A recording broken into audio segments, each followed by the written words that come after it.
الله من الشيطان الرجيم.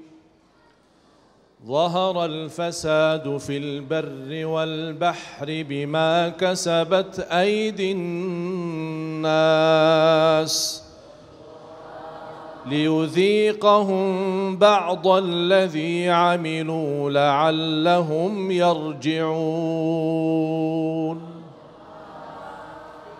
Kerusakan, musibah dan bencana alam sudah nyata. Bukan hanya di Indonesia, bahkan di negara lain lebih parah. Itu kata Allah, bencana yang terjadi itu sebab perbuatan manusia. Jangan salahin takdir. Kalau kita mau bicara soal takdir, seharusnya kita berterima kasih kepada Allah karena Allah mentakdirkan kita orang Islam. Kita dilahirkan atas agama Islam. Jadi yang semestinya jangan kita hanya ingat takdir yang buruk, tapi kita juga selalu ingat takdir yang baik. Padahal kalau kita bandingkan takdir yang baik sama yang buruk, jauh lebih banyak takdir yang Allah berikan baik bagi kita.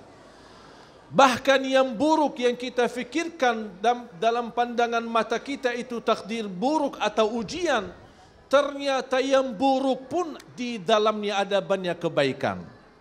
Apa kebaikan takdir buruknya? Takdir yang buruk kebaikannya kalau kita hadapi dengan sabar, Allah ampuni dosa kita. Kalau kita hadapi dengan sabar, Allah naikkan darajat kita. Dan alhamdulillah takdir yang kita hadapi tidak separah takdir orang lain. Saat terjadi banjir di Somalia, yang korban lebih dari 300.000. Kehabisan kambingnya itu lebih dari 1 juta ekor kambing. Berarti kita belum diuji. Rasul kita yang namanya sebaik-baik manusia yang kita sama-sama cintai, yang paling berat ujiannya. Ketika Rasulullah sakit, kata Abu Musa al-Ash'ari, sakitnya Rasul 2 kali lipat sakitnya daripada orang biasa. Tapi tidak pernah tinggalin salat berjamaah di masjid. Kita sakit gigi sudah tidak mau ke masjid. Saya senang sebagai penceramah, diundang kemana-mana menghadiri acara maulid yang begitu besar. Bahkan bisa ribuan jamaah hadir. Tapi saya yakin Rasulullah jauh lebih senang kalau umat Islam salat subuh bisa seramai acara maulid. Berarti jamaah sekalian, persoalan yang kita hadapi adalah sebab perbuatan tangan kita. Justru Allah memperbaiki bumi dan mencocokkan untuk kehidupan kita. Wala tufsidu fil ardi ba'da islahiha. Jangan sekali-kali membuat kerusakan di muka bumi yang telah diperbaiki oleh Allah. Berarti Allah sudah berikan yang terbaik, tapi manusia tidak pernah merasa bisa bersyukur dengan apa adanya. Padahal Allah sudah janji, la in syakartum la azidannakum. Kenapa bisa seorang saleh bersyukur bukan terhadap nikmat, tapi dia bisa mensyukuri ujian yang diberikan oleh Allah? Sebabnya apa? Karena 3 hal. Yang pertama, karena dia melihat ujian ini belum separah ujian orang lain. Yang kedua, karena dia lihat inti daripada ujian itu Allah menghapus dosa kita yang begitu banyak. Yang ketiga, Allah naikkan darajat kita. Bahkan kata ulama, ada 1 darajat di dalam surga, tidak akan bisa mendapatkan darajat itu dari salat malam, atau salat di masjid, atau belajar ilmu, atau amalan-amalan salih yang begitu banyak. Tapi kapan bisa kita mendapatkan darajat itu? Kalau kita diuji dan menghadapi ujian dengan sabar.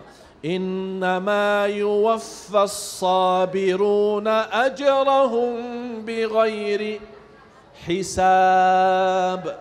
Balasan Allah bagi orang bersabar tambah hitung-hitungan. Tidak ada batas. Tapi siapa yang berkenan menjadi hamba yang bersabar? Karena kita tidak terbiasa mensyukuri yang sudah ada. Bahkan kita sudah keburu meminta kepada Allah yang belum ada, padahal yang sudah ada belum kita lunas syukur kita kepada Allah Subhanahu wa taala. Syukuri yang sudah ada, akan terjamin yang belum ada jadi ada. Itu janji Allah. La in syakartum la azidannakum. Mana manusia yang senang terhadap keadaannya? Yang sehat stres, yang sakit apa lagi? Yang kaya stres, yang miskin apa lagi? Yang berjabat stres, yang biasa apa lagi? Barai kiai kita stres, muridnya apa lagi? Siapa yang menerima keadaannya? Kita manusia tidak pernah bersyukur dengan apa adanya. Padahal Rasulullah sallallahu alaihi wasallam sudah menerangkan 3 hal. Kalau seorang manusia hamba Allah memiliki 3 hal, dia jadi kaya raya, memiliki dunia dan segala isinya. Apa itu? Yang pertama, man asbaha minkum mu'afan fi jasadi. Bangun pagi hari sehat. Bapak ibu sehat enggak? Sehat. Alhamdulillah. Harta kita mampu membeli obat yang termahal. Harta kita mampu membawa kita dirawat di rumah sakit yang termewah. Tapi harta kita tidak akan bisa membeli nikmat sehat. Harta kita bisa membeli rumah yang bagus. Bahkan bisa membeli tempat tidur yang paling enak. Tapi belum bisa membelikan nikmatnya dan nyamannya tidur. Berarti harta itu ternyata tidak berguna. Tidak berguna untuk kehidupan kita. Tapi berguna bagi siapa? Bagi hamba Allah yang menjadikan nikmat maupun ujian jembatan mendekatkan diri kepada Allah. Bahkan orang salih bisa nyesal dan sedih menangis. Kenapa saya lama tidak diuji? Malah kita terbalik. Kenapa kita diuji? Orang salih mengharapkan ujian. Kenapa mereka mengharapkan ujian? Bukan karena ujiannya, tapi mereka mengharapkan ujian karena mereka tahu di belakang ujian itu akan mendapatkan banyak keberkahan. Kata Imam Ibnul Qayyim, kalau Allah mentakdirkan dengan hikmahnya membukakan satu pintu di hadapan kita, tapi karena rahmahnya akan bukakan puluhan pintu yang bermanfaat bagi kita.